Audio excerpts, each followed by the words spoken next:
Beyond the Obvious. And today I have my special guest, Christian business leader helping people live the abundant life at work and life through faith centered leadership, discipline, and purpose. And of course, the author of the book, How to Live the Abundant Life, none other than Mr. Carl Grant the third. Good to be with you, Daniel. Thanks for having Welcome, me. yes, welcome, Mr. Carl on Abstract Essay. And can you please introduce more about yourself so that I Sure. Daniel, I live in Austin, Texas. It's starting to warm up here in Austin. I'm married to the same woman for 31 years, have 5 children, expecting my first grandchild this week. It's hard to believe. And Congratulations. yeah, and I became a person of faith at the age of 24, and which really started to shape my life going forward. I have worked in professional services, business development most of my life. I worked for a global law firm where we grew revenue from 310 million annually to over 2 billion annually during my 20-year tenure there. And now I'm consulting with firms, showing them how to do that. And I'm having a lot of fun doing it.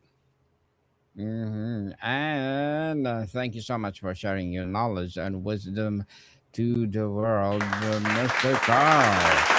Thank you.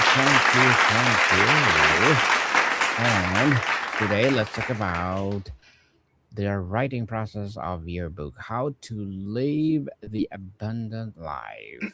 So, tell us, How to Live the Abundant Life come out on 2024, but you've been living the principle in for decades as a business leader, a father of five, army veteran, and community servant.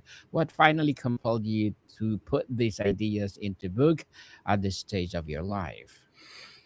Well, Daniel, I think life can be a learning journey. I didn't always know everything I do today when I was growing up in this world, and so I've learned a lot over the years.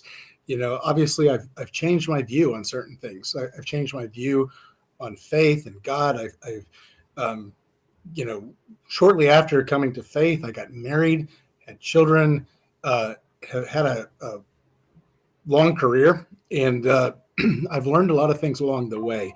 And so rather than just learning those things and keeping them to myself, I decided, you know, God has blessed me with a lot of experiences and a lot of lessons and a lot of learning that I need to share with others. And so I felt compelled to put it down into a book. I know you interview a lot of authors, so getting it into a book when you've never written a book can be tricky if you don't know how to do that. And so it wasn't something that just popped out of my head one day onto the sheet of Mhm. paper.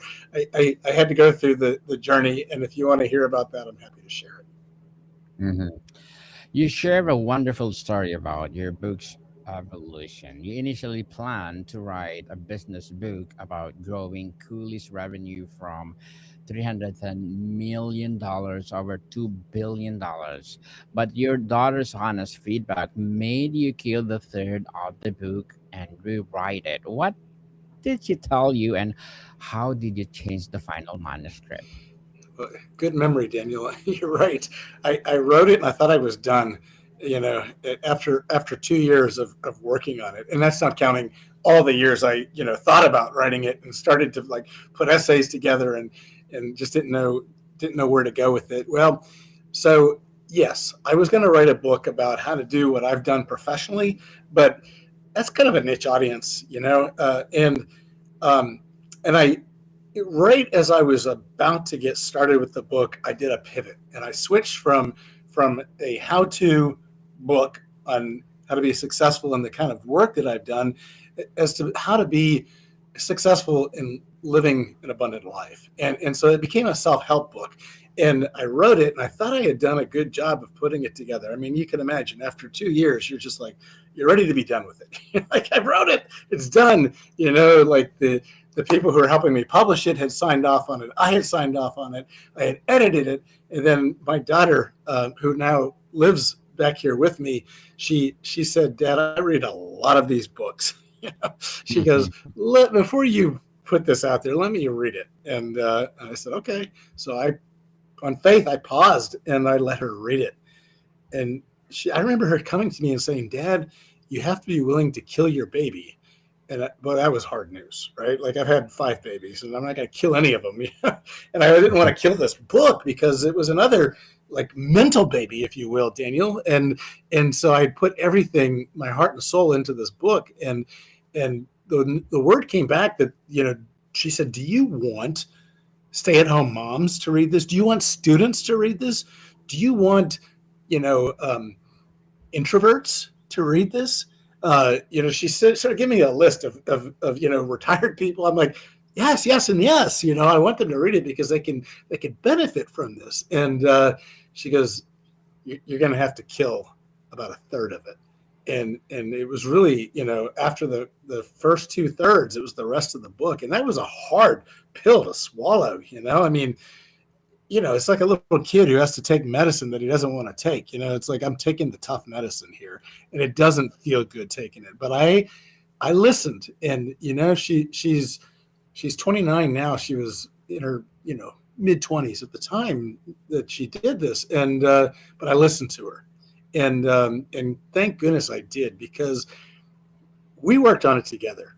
I would write, she would come back to me. I mean, it was, it was nice having somebody to sound these things against. And so I tell you what, the book is 100% better since I took the advice. And so if there's authors in your audience, I would say, don't be so proud to think, that you know everything, and that you're going to get it right the first time through.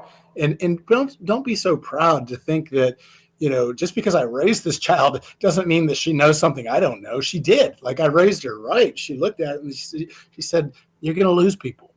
And she was right. And so, you know what? I took her advice. I rewrote the rest of it with her help and feedback and input. And I put the time out on the publishing process. And, it delayed it for a whole year, if you could imagine. And then I published it. And you know what? It's gotten great reviews and a lot of really good feedback. And it even hit #1 in certain categories on Amazon. And you know what? I am really happy that I wasn't a proud person who didn't take advice. So that's my encouragement to others. Certainly. The book title could be a step-by-step template for living abundant life. You cover everything from purpose to boundaries to likability to legacy. Was there a through line you discovered as you wrote, a single thread that connects all these chapters? I think so many people go through life just wandering through life, taking what comes at them, and they kind of a victim to what happens to them. So you go to school, you get a job, and you just accept that job as your job and your lot in life. And you might not be as physically fit as you want to be. You might not have the relationships that you want. You might not have all of the education that you want. I guess the common theme throughout the book is that you need to take control of what's happening inside of you, right? You can't change the weather. You can't change, the fact that, the meal in front of you might not taste as warm as you want it to be, or whatever. I mean, there's certain things that are out of your control. I can't control whether or not we go to war in the Middle East. I mean, that's out of my control. But there's certain things I can control, Daniel. I can control what I think. I control what I think. You don't. I mean, you might say something that makes me think something, but ultimately, if you make me mad, it is my decision whether or not I stay mad at you or if I forgive you for something that you said, and you might not even know that you said it, right? And so it starts out with taking control of your thoughts. And then, you're not just a victim to your, you might be overweight. I had one of my children, I have 5 children. One of them was overweight her whole life. It was really a struggle for her. And you know what? She finally figured it out after all these years of struggling with her weight, being overweight and then losing 85 pounds and gaining it back and all of this. And she finally figured out a lifestyle that worked for her. And you know what? She's a personal trainer today and she's a nutritionist. I mean, think about that. She's telling other people how to get fit. And she is busier than can be with clients because she took control of her well-being. And so, you know, just because you were brought up in a certain faith, you know, maybe your parents were Hindu. Does that mean that you have to do what your parents did? No. I mean, go and question it. I mean, even when I became a Christian, 10 years later, I read the Quran.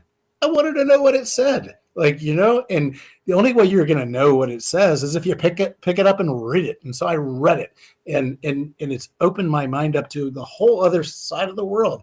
And so I just say, take control of what is going to bring you abundance and happiness in life.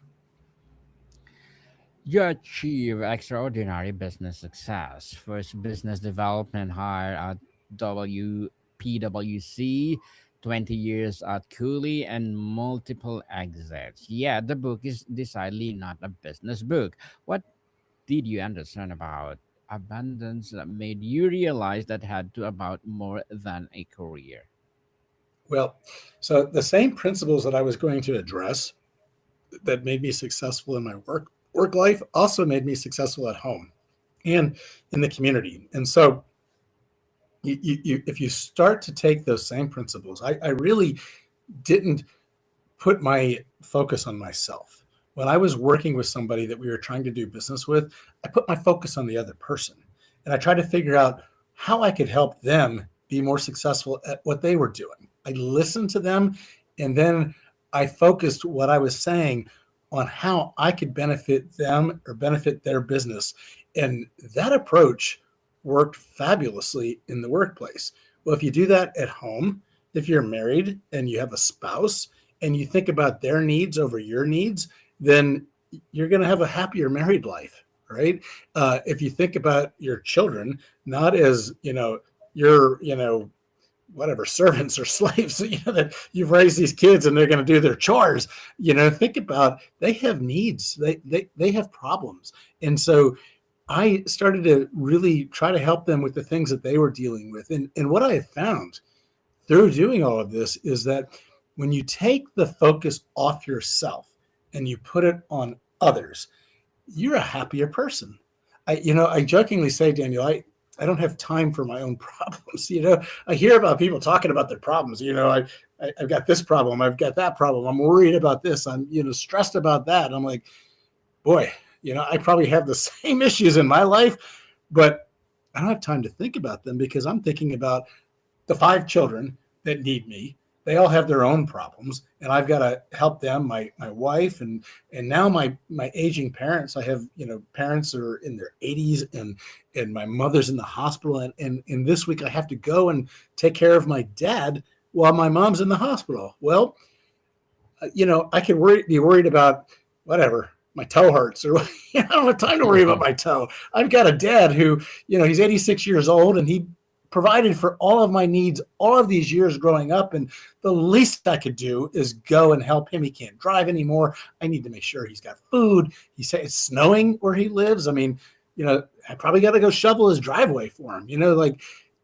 I'll be a happier person shoveling that driveway, even though I'm not looking forward to it, than I am worried about, some ache or pain that I have, or I didn't get enough sleep last night or whatever. I don't have time to worry about that. Very well said. Very well said, Mr. Carl. Let's start with the phrase itself, the abundant life. For someone who hears abundance and thinks more money or more stuff, how do you define what abundance actually means? What does it include that they might be missing? Well, I think that's a normal human reaction. People hear abundance and they think financial wealth. They think about stuff and things. And that is not at all what I focused on in this book. In fact, I remember when I turned 40 years old, Daniel, it was one of the happiest days of my life. You know why? Because I had just built a house, and it was a time when the housing market was crashing, and so the difference between the price of what I was planning to sell my house for and the price of what I was buying this newly built house for was about a $300,000 difference, right? Unless you're like super rich, that kind of change is gonna affect you a little bit, you know. And so I wasn't sure if I was even going to be able to sell my house and buy this other house. I mean, it was a stressful period, and we got through it. We had to drop the price of our house, and we got into it. And so on my 40th birthday, I was tubing down the Potomac River with my wife and my 5 children. And as I was just floating in the river, I was doing the math in my head of what my mortgage was going to cost and how much money I was making at the time. And I did the mental calculation that I had enough to pay my mortgage and still eat. And you know what? I was the happiest I had ever been in my life. Not because I had an overabundance of stuff. No, because I had just enough to feed my family and to live in a home.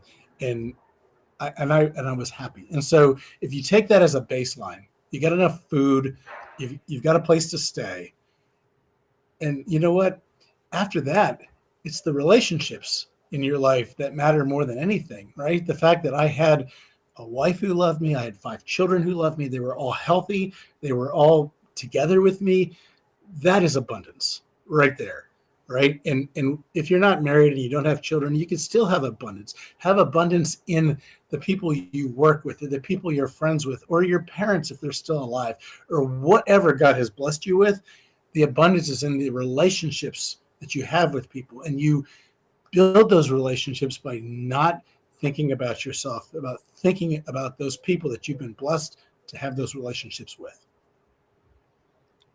Very well said, Mr. Carl. The book's chapters cover purpose, second mind, spiritual growth, healthy body, relationships, boundaries, likability, character, community, and mindset. That's a holistic framework. Was there a personal experience that thought you be this piece cannot be separated? They cannot say have professional abundance without personal health or spiritual grounding.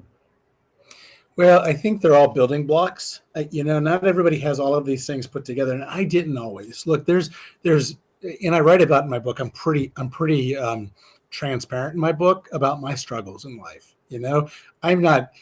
I wasn't born with with an abundant mindset. I would look in the mirror and I would look at myself and I would pick out negative things about myself, and I would do the things that I tell you not to do in the book. I would think about the things I didn't like about myself, and over time I started to change my thinking about myself. In fact, I've worked on myself, right? If I didn't like something about me, I tried to improve it. And so finding a purpose, that my purpose found me. And I talk about the journey of finding that purpose, the sound mind. I would dwell on negative thoughts. I still have to fight them. And you know what? Now I cast them away and I replace them with happy thoughts and the truths of God's word and positive thoughts that, if you find yourself dwelling on negative things, just be thankful. Just, you know what? If you've got your life, if you're waking up and you're breathing in the air, you have something to be thankful for. And so start thanking God for the little things in your life. And then, I talk about growing spiritually. Well, that's something that was new to me halfway through my life.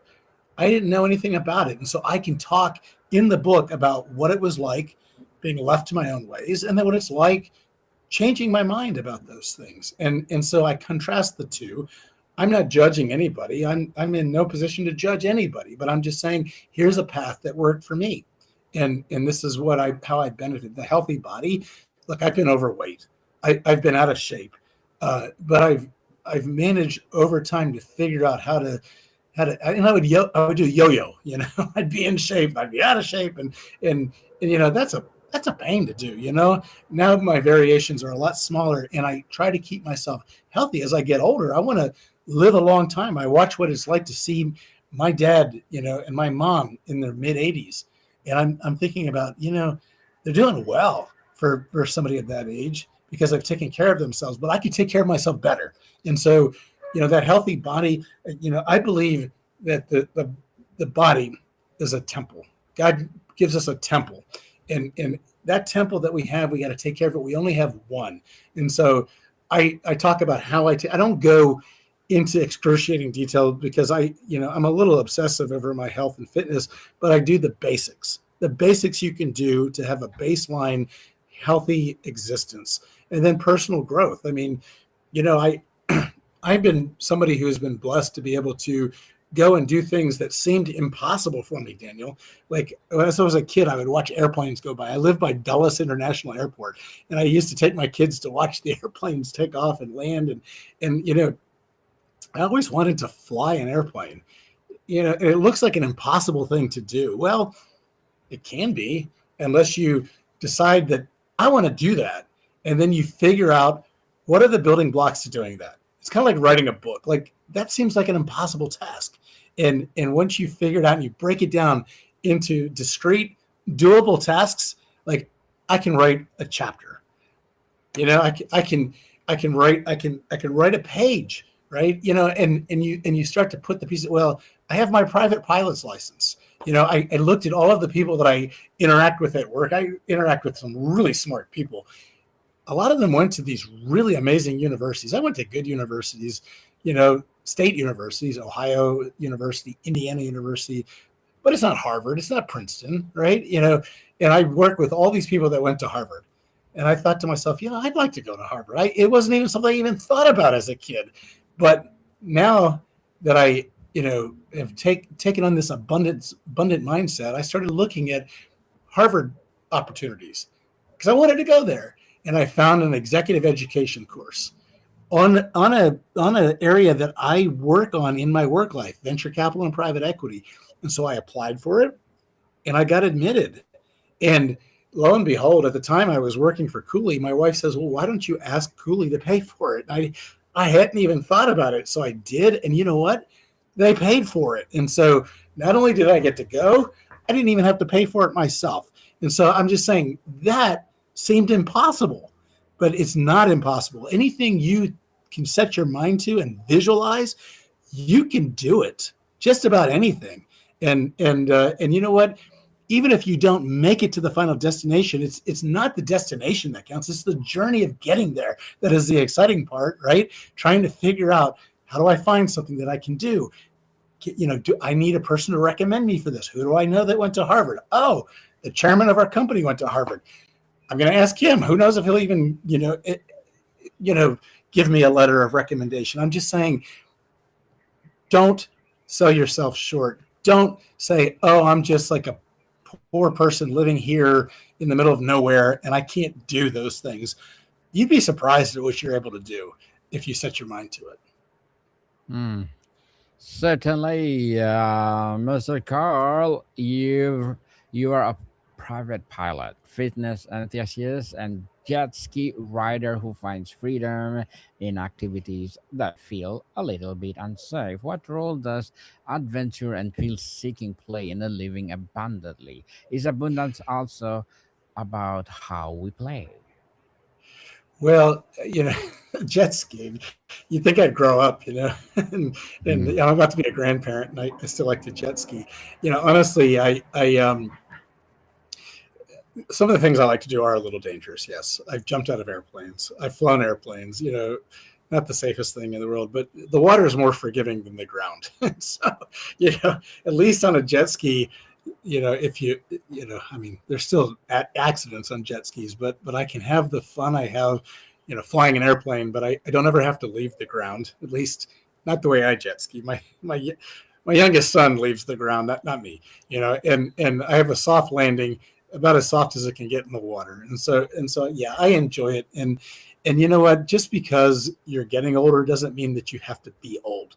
And so that's another thing that I talk about in my book is that, I have so many people that are my age talking about, oh, I'm old, oh, this or oh, that. I mean, name your thing. I had a friend once who said it's inevitable that I'll end up divorced one day. I thought, mm, she said this when I was still in college at the time. and we went out on a date. I thought, what a horrible thing to say. We're still friends. We never like dated seriously, but sure enough, she ended up divorced. And I reconnected with her after like 30 years. And I said, you said this and you ended up divorced. I said, and you're saying now, and she's only 2 years older than me, that you're old and all this stuff. I'm like, stop saying that. You're still beautiful. Like, don't wish those things upon yourself. I, on the other hand, say I'm getting better every day. I am improving. I am getting physically better. I'm going to be in better shape today than I was 20, 30 years ago. And you know what? I'm doing it. I'm going against all odds. And maybe I can't do the same things I did when I was 19 years old. I don't squat 500 pounds. I don't bench press 315 pounds. But you know what? I'm living my most abundant life for where I am today. And I'm not giving in to being old. And never would I say I'm going to be divorced. It's not even an option. It's not even part of my vocabulary, Daniel. Mm-hmm. Congratulations, Mr. Carl. And you're right about developing character and building legacy. You're 57 and still in I'm the 59 now, my friend. you're 59 and you think of building and leading. How do you think about legacy at this stage? How do you hope your children and grandchildren will carry forward? Well, there's a Bible verse that says a righteous man leaves an inheritance to their children's children. And so I would like to do that. I'd like to do that, And so it's just not it's not all about leaving money for them, but leaving a godly legacy. And so I don't want to do anything to give my children anything to be ashamed of. I want them to be proud of their dad, proud of their family name, and to be able to talk to their kids about, my dad was a good man. This is what he did. And, that's the best I could do for them. Certainly. And thank you for the legacy, Mr. Carl. And to wrap up our discussion for today, the book is structured as a principle, no nonsense blueprint. If a listener take away only one practice from this conversation, one small daily habit that can start shifting them toward a abundant life, what would you recommend based on everything you've learned as a business leader, father, servant, and guide? Well, think about your human interactions. The next person you see, don't think about what they can do for you. Think about what you can do for them. Take the thought off yourself and put it on the other person, and you're going to be a happier person and a more fulfilled person throughout your life. Very well said, Mr. Carl. And again, thank you so much for sharing your abundant life to the world. So, can you please invite our listeners to support your business, your advocacy, or whatever projects that you're doing right now, most especially how to live the abundant life? Thank you, Daniel. Yes. So, where people can reach you, Mr. Carl? Find me on Instagram at carl.grant.iii or on LinkedIn at Carl Grant III. Or, you can, I'm all over the place. You can find me on any social media platform, but those are my two main ones. Yes, people, I support Mr. Carl Grant III because if you support him for sure, more and more empowering legacy will rise. So, Mr. Carl, thank you so much for your time. Thank you, Daniel. Bodycom people, see you soon.